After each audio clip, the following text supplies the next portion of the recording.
thank you so much. Thanks for your kind introduction. The thing that's a bit different about this project was that this is developed by a private entity with no government support at the project cost level. So what we have tried to do is, and the commercial standards were that we had to develop the project, this Agri PV project, and deliver power to the customer for 25 years. So although it's a small project by scale, one of the things which we had to adjust was that we had to really create a commercial framework so that whatever investments we are making in developing this plant, we recover it for 25 years. So we commissioned this plant early this year.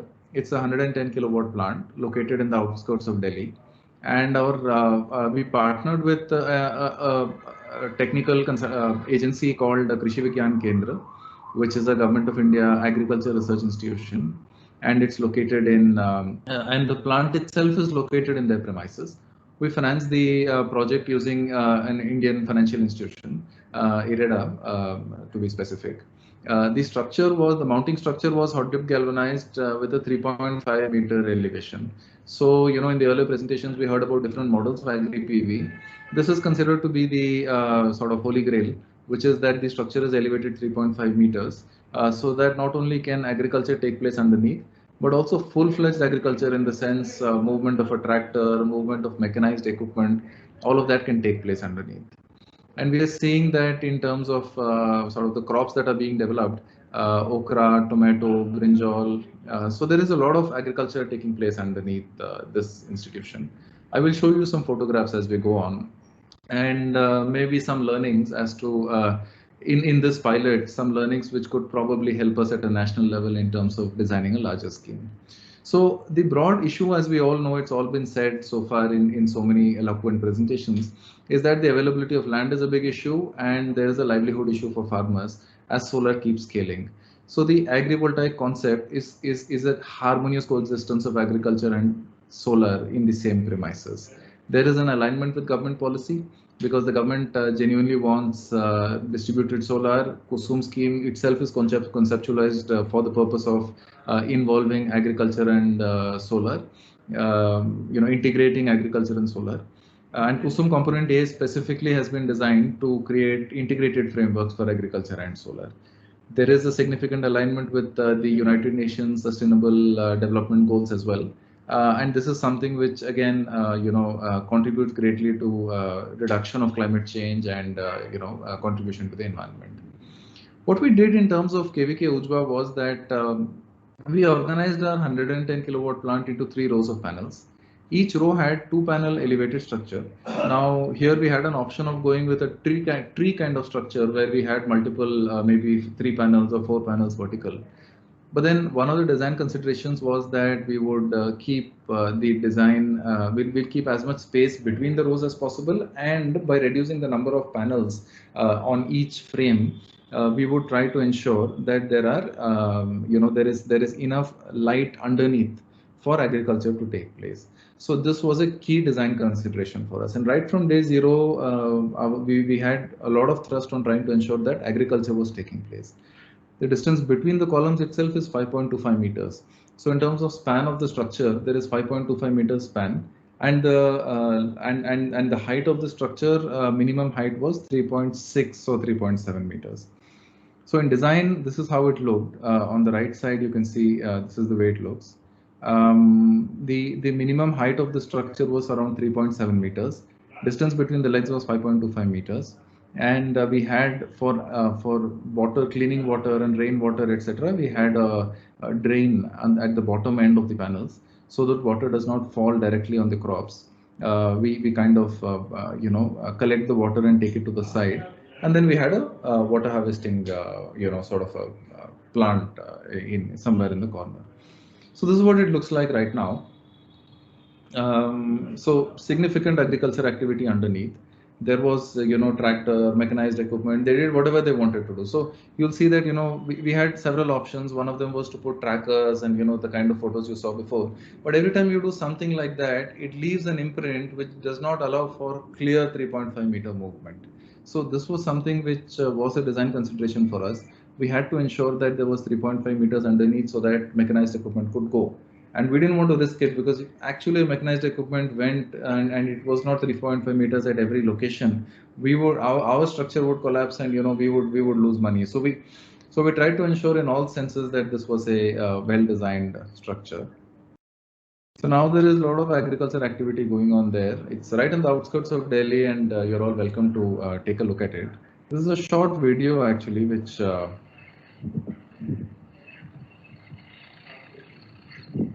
you can look at the plant. So what was done here was that on one side you have a lot of so the research institute worked it in a manner that the same crops are being cultivated outside the plant's frame, and the same crops are cultivated inside.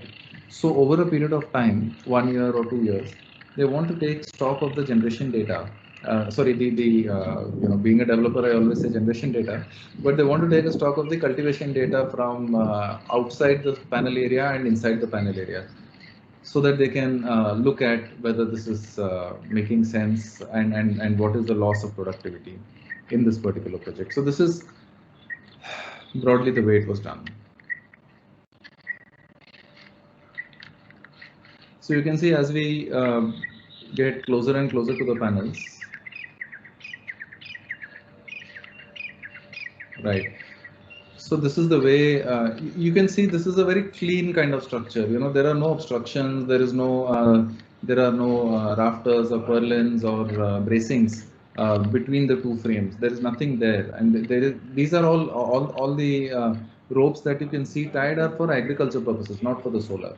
So we have left clean 3.5 meters, almost 4.5 meters at the top end.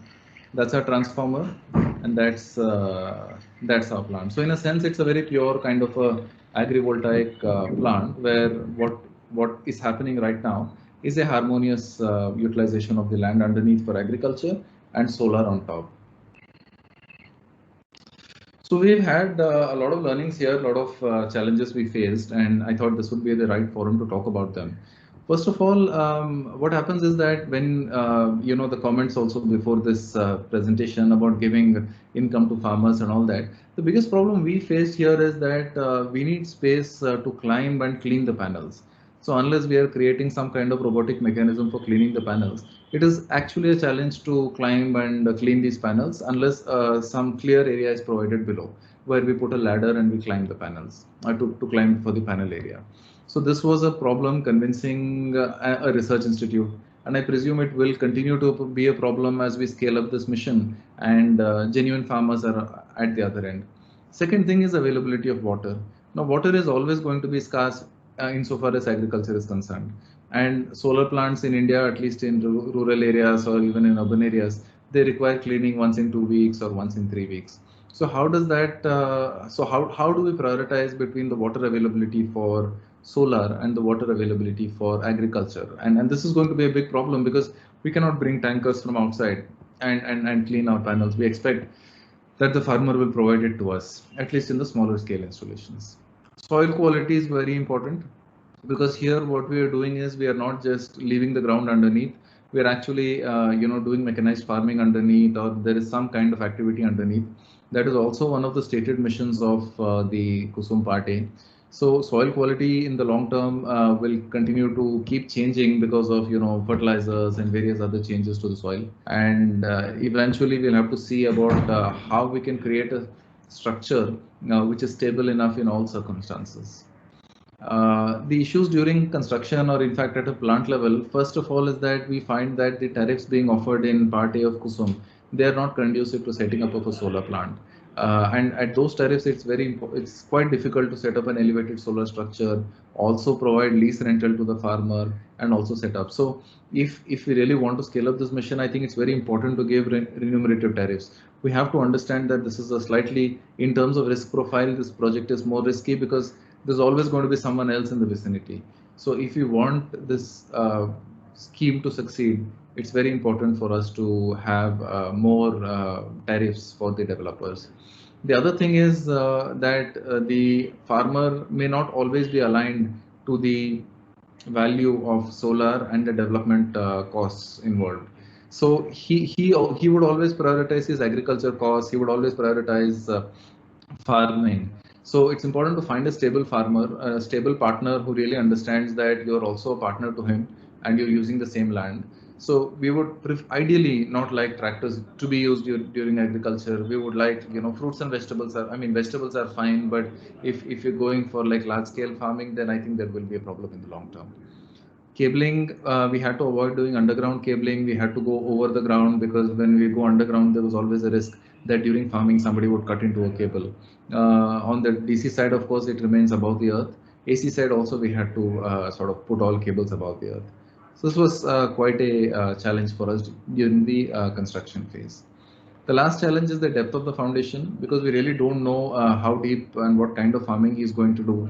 So our foundations have to go really, really deep. I think more than 1% height, around more than 2 meters kind of, cement sort of RCC piling we had to do.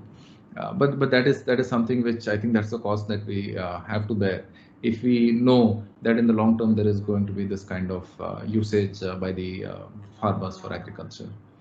The last thing is, there are some agriculture related issues also. Is that there is still a lot of research going on in terms of how do you ensure sunlight for the crop that is under the panel, and how much performance loss and how much sort of cultivation loss is going to be there because of the non-availability of sunlight to the crop. And this is something that we need to figure out, I guess, over the next year or two. The second thing is that the distance between the panels, as I mentioned, to provide for mechanized machinery movement, this is something which farmers will continue to insist and developers will continue to push back on. So a line has to be drawn somewhere, and that is going to be one of the key policy considerations going forward. In terms of stakeholder management, I think this is the bigger issue out here, because we are looking at two concurrent income streams taking place in every project, one being agriculture and one being solar by itself. So, which takes priority over the other, that is something that needs to be seen. And it's important for us to while it is important for us to prioritize agriculture, I think the agriculturist also has to realize that the solar is a much larger investment, and the solar developer, unless the developer develops power, he won't be able to pay the lease rental. So there is some kind of an interplay out there. So this kind of stakeholder management needs to be defined through clear-cut contracts, dispute resolution. These kind of things need to be thought through upfront. And I think if all of this is done, this is a scheme that has significant potential to grow. But at the moment, these are all the challenges that we are facing, even in a small project of this scale. So I presume this is the kind of challenges which somebody has to really look through in great detail before they scale this scheme. Thank you so much. That's all I had to say. Thanks for listening to this. Yeah. Thank you, Mr. Shravan Sampath, for that wonderful presentation of a practical plant, I mean, an operating plant.